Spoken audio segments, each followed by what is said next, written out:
Hello? You want one-way ticket to Techno's? Techno's this way. Let's go, come on. Why aren't you following? Why are you not following? Whatever, it's fine. That way, my bad. Hey guys, just want to let you know before we get started. If you watch a couple of these videos, you know this part, you're probably skipping ahead already. But wait. I stream every Tuesday and Friday every week. So if you want to catch me live, or you want to ask questions and pick my brain on stuff, you can always join me there. I stream Tuesday, Friday evenings on Twitch. Right now, let's get into the tech news, shall we? And number one is, believe it or not GPU news. We have Windows related stuff. So there's a Windows 10 update that you guys should know about, and it's causing BSODs, blue screens of death. So not exactly helpful. So you might want to wait a little bit if to update your Windows if you fall into this criteria. So just as a heads up, so there's a new security update that came out for Windows.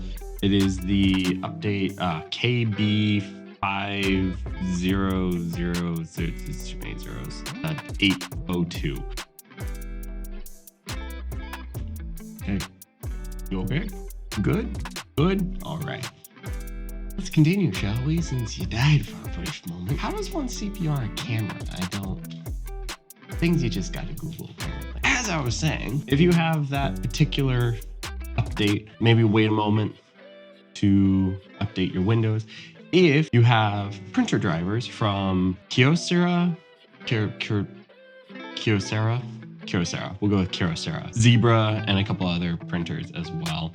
I don't believe it's from any of the major ones, Dell, HP, etc. So if you have those, don't worry about it. It'll be fine. If you have these other printers, definitely hold until the next Windows update, just in case. You can also, if you click on the article down below, it'll also give you some instructions to help bypass it as well. So you can do either of those two things. You can either wait or do the manual input command.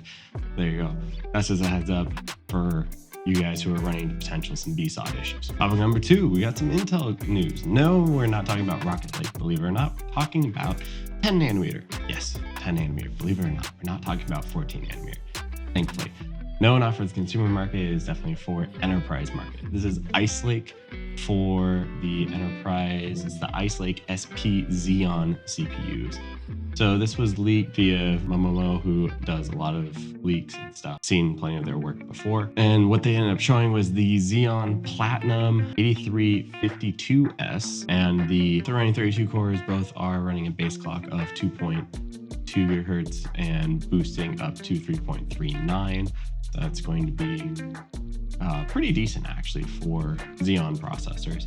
And also they can come in multi-chip configuration as well. So we can have potentially all the way up to 4 chips on one motherboard for some of those crazy server workloads.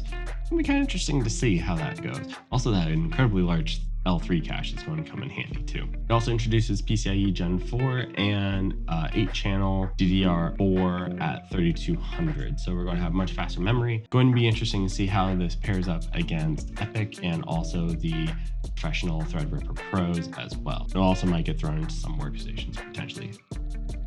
And we have some Apple news for you. So for those who are running off of Macs, you're probably not watching this, to be completely honest, but in case you are and you're running off of an iMac Pro, I'll let you know that it is now end of life for the iMac Pro.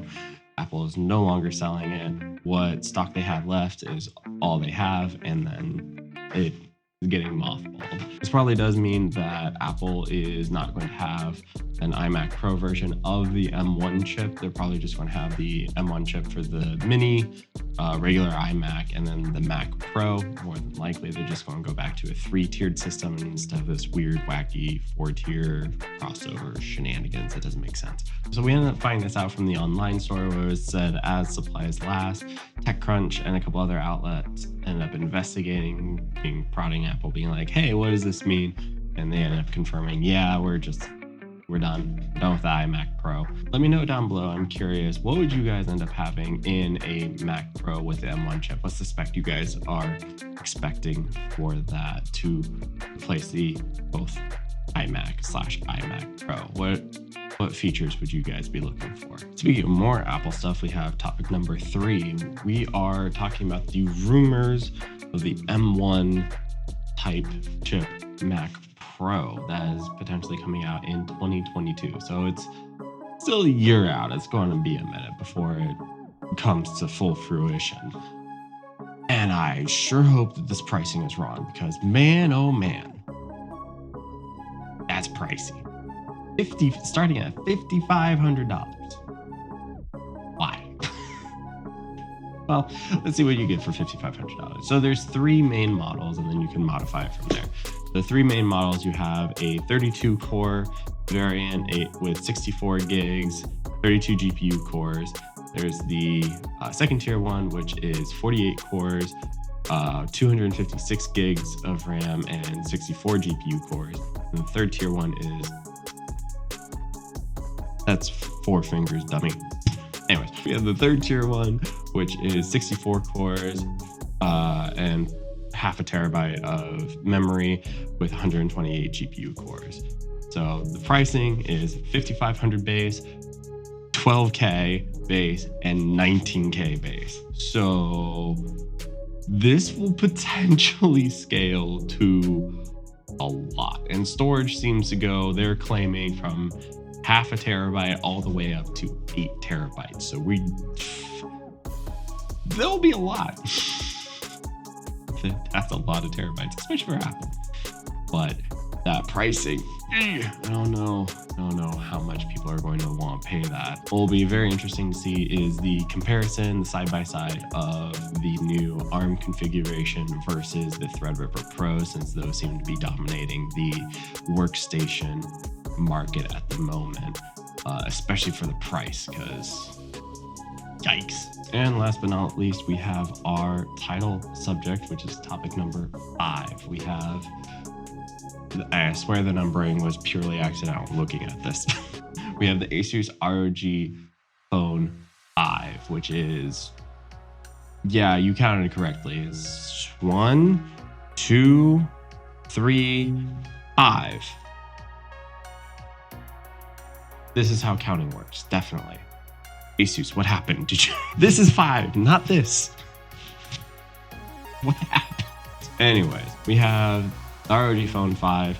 It is a beast. The king of gaming smartphones, at least, is back. And even for casual use, relatively speaking, this thing's insanely powerful. However, you're like, all right, you say that, what does it actually have? Well, let me tell you, Jimmy. Of course, we gotta have OLED. We have a 6.78 inch OLED display, a Snapdragon 888 SoC, 18 gigs of RAM. Yes, it has more RAM than most computers do nowadays, which is very weird. Half a terabyte of storage, and a 6,000 milliamp hour battery. To be fair, it's 3,000 milliamp hour battery split, but that's complicated. It's also running Android 11, Wi-Fi 6E, and it also does 65 watt fast charging as well. Here's another thing for you guys as well. I thought you see, it has a headphone jack and 2 USB-C ports. It also has an in-screen fingerprint reader, so that's handy. So it does biometrics under screen. It also has a surprisingly decent camera selection, though it'd be nice to see if the sensors would be a little bit larger versus having just thrown more megapixels. Just throw more megapixels at it. It'll be fine. Throw more megapixels. It's a 64 megapixel main camera, a 12 megapixel ultra wide, a 5 megapixel macro, and a 24 megapixel front facing camera. So there is so much by way of specs. Oh yeah, I forgot to mention, it also has display on the back. Yeah, it has 2 displays. It's like top end everything. It's just like the engineers at Asus went to the idea guys and be like, all right, what do you want? And they were like, yes. Like, that's everything.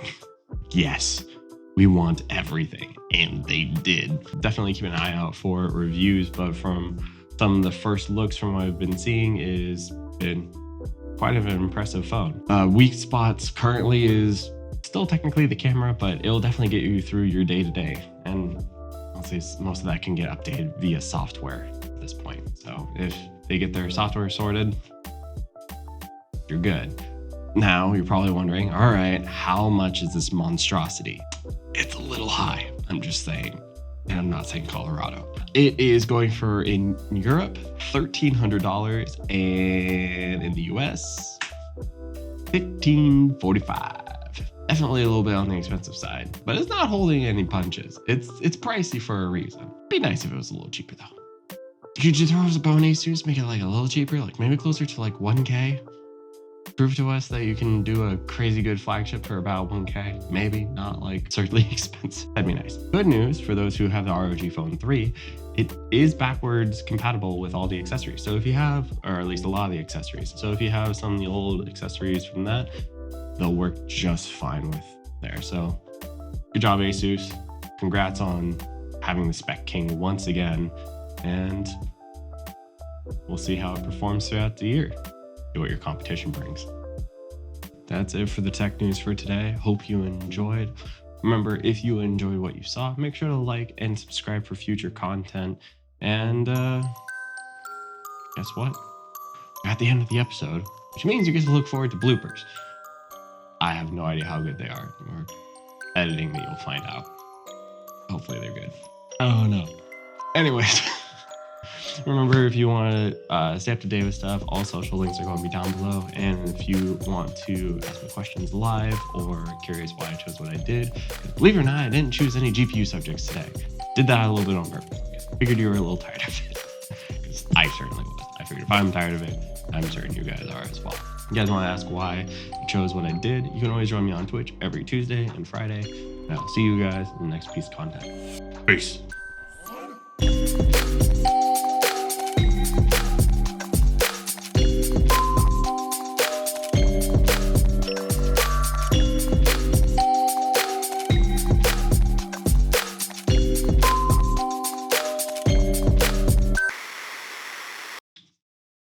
Helps to actually press a button when thing's on, you know.